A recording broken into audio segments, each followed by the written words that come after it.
So it seems that the France riots are pretty much over, as far as I'm aware, or at least France riots. France riots, the French ones. What are you looking at me like that? What's wrong with that? I mean, that funny. Funny, isn't it? They're not the French riots. The France riots. What are you getting at here? Do you not see the difference? Oh, the riots in France versus the riots of the French. That was my subconscious being factually correct. No, but there. even, sorry to skip. Yeah. The BBC is. The BBC is like France riots. So it's not the French. And that is something that I want to look at, is some of the consequences of what's happened since then and some of the narratives surrounding it. And the BBC says, yes, fueled by everyday discrimination. And of course, implicit in this is that, yes, it's the French. It's not the native French population that were rioting, which is interesting. It's funny that a lot of the left-wing stuff, and I'm basically going to call the BBC a left-wing institution. I think we all know that at this point. It's not. Yeah, I mean, they are paedophiles, so. Obviously a left-wing position, yes. So yes, they're just tacitly acknowledging, yes, obviously it was a bunch of foreigners burning down France. It wasn't actually the French doing it. And I find that quite amusing, that they've just taken our talking points as a given and just carried on with it and inserted like a bunch of left-wing nonsense on top. Because it's true. There's undeniable facts of the case are video, our talking points. Yeah. Undeniable video evidence does make it difficult to deny. It's not just a bunch of angry Pierres with their sort of rosary of garlic and their baguette hitting police officers as normal. Maybe wearing a yellow vest or something. But one thing that I thought was amusing was this. So we have one of my favourite outlets, Memory TV. I know it's spoil me, mashallah. Amid protests in France, pro-Al-Qaeda media outlet claims jihadis are seizing opportunity to settle score with France. Saudi-born jihadi cleric hopes riots spread to other countries that support injustice and tyranny. And of course, injustice and tyranny to the Islamic world is, inshallah, Sheikh, is people who are not Muslim. And it seems like this jihadi cleric had his wish, because it did happen. France riots. They're also, here we have the India Times as well, using the same language. France riots, get your rather France than riots. French riots. Switzerland and Belgium witness unrest and echoes of violence in the country. Funny, isn't it? I wonder. Didn't Switzerland at one point hold a referendum about the burqa, where they have a lot of referendums about? Well, they issues. They love referendums, don't they? I mean, love voting a certain way on those referendums too. But yes. It seems like these countries have also had a certain demographic of people moving there, and it seems like, despite the fact that they're not really involved in the inner workings of French politics, there were still riots there, even though it was supposedly the French police that had done the wrong thing. I put that in quotation marks because those are not my words.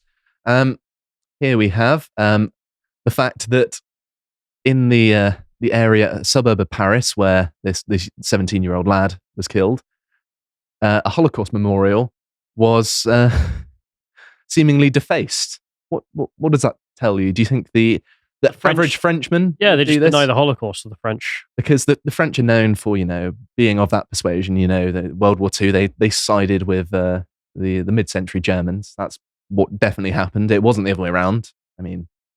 I mean, there was a Vichy regime, but most of France were opposed to this sort of thing. It wasn't, I don't know, volunteers from. No, the point I'm trying to make, rather sarcastically, is that I think it might be a certain desert-dwelling population that. Come on, they love the Jews. Yeah, I mean, they're just known to get on so well. The rocks and the trees will shout out, "Oh Allah! Oh, sorry, oh Muslim, oh servant of Allah! There is a Jew behind me. Come and kiss him." Is that right? I can't remember that end bit, but I think you're probably right. But yes, the point I'm trying to make here is that it's mostly Muslims, it seems. Perhaps some Africans thrown in there as well. Probably after some Nike trainers, as in the United States. So here we have an article from Republic World. Can no longer bear tyranny of violent minorities. French police after nights of rioting. So I found this quite interesting, really. They just directly say, yes, these are rioting minorities. And unions representing half of French police on Friday said they were at war with vermin in nights of rioting over officer's shooting of a teenager. And I'm not sure if this is a translation thing, but they're just the police are referring to minorities as vermin. I thought that was interesting. Minorities they're dealing with? Well, yes, but they didn't really specify. They didn't just say, people who are rioting. French language is a beautiful thing. They don't. Mm-hmm. And I wanted to draw attention to this next thing. It's a clip from a French game show. It just reminded me of it. So, name an animal that lives amongst us, and the contestant says étranger, meaning foreigners. And the view of the host of the show after he says it. I'm not going to play the audio because I imagine most of you are not French speaking. Look at the face. It says foreigners there. Oh, not. So yes, it seems like the French are a little bit more willing to be a bit controversial. They're more embracing of the French. Huh? They're all Randy Marsh. Randy Marsh? Do you remember? There's a South Park episode where Randy Marsh get a fortune. Oh, of course. Yeah. I can't believe I didn't get that. Who annoy you. But the point being that the French are far more happy to be patriotic and hold up the French identity above others. That face. And another thing that kind of warms my heart here is that France protests again, Sky News using the same terminology. Fundraiser set up by far-right political advisor for officer detained over Nahel Merzouk shooting, very French name, raises 1.2 million. And this is what should have happened in America in the George Floyd situation, in my opinion. They just raised a lot of money for the police officer that did it because he's going to get thrown under the bus. I mean, if only the same thing could have happened to Chauvin, who I personally think is innocent, did nothing wrong, the world would be a better place. But rather, it's also funny as well that there was a fundraiser for the family of the so-called victim that isn't nearly as much as the actual police officer that was involved in the shooting. So it's amazing what spite can do, isn't it? But there we go. And Macron, being the annoying weirdo that he is, blames a familiar boogeyman, as NPR says, video games.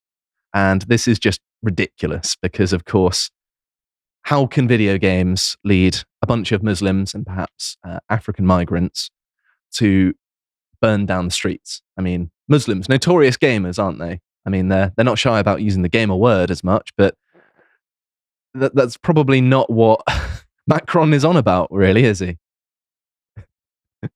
So it's also worth pointing out that I have covered video games before, whether they're bad for you. I've examined the arguments with my psychological background, and my thinking is that as long as you aren't addicted to them, they can actually do a lot of good. And I like to compare it as it's an alternative form of entertainment. People like to pose it as, well, are you going to play video games or are you going to, be productive? And it's never really that choice, is it? That's a false equivalency because it's video games versus watching TV or other forms of entertainment. Entertainment can be abused in any sort of way, and I don't think that's a fair argument. And I talk about all the cognitive benefits psychologically because, of course, you're using your brain a lot more doing this than vice versa. So Macron is basically full of it. And he also blamed something else, social media, for fanning the flames, because supposedly TikTok and Snapchat were used to organize some things. And it seems to me that you're blaming the symptoms and not the cause. Well, why are people doing this in the first place, Macron?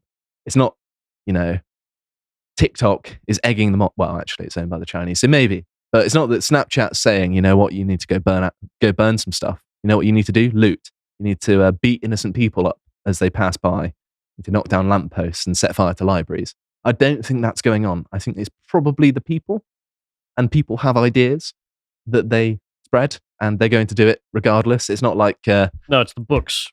So those damn books and the printing press that has caused this.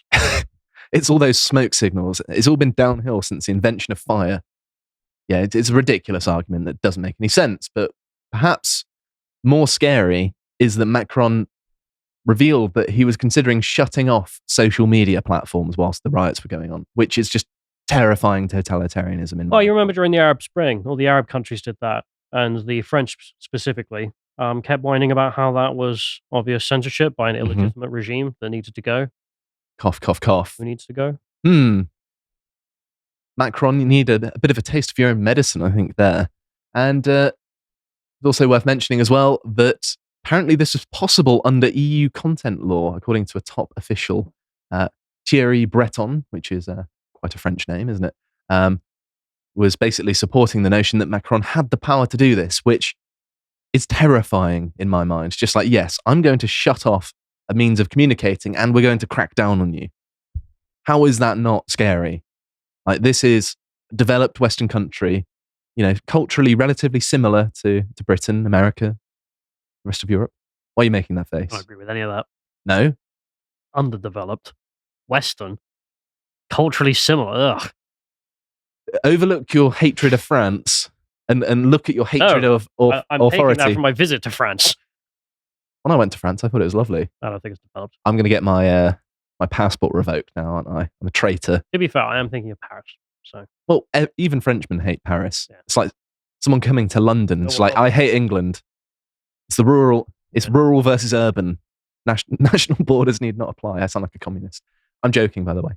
Anyway, moving on to this. And yes, France has also banned firework sales ahead of Bastille Day after the riots because they're like, yes, you know what was really going on? Fireworks. That was the problem. I thought the guns they had were a bit more threatening than the fireworks, but I know. Well, no mention illegal of that as well.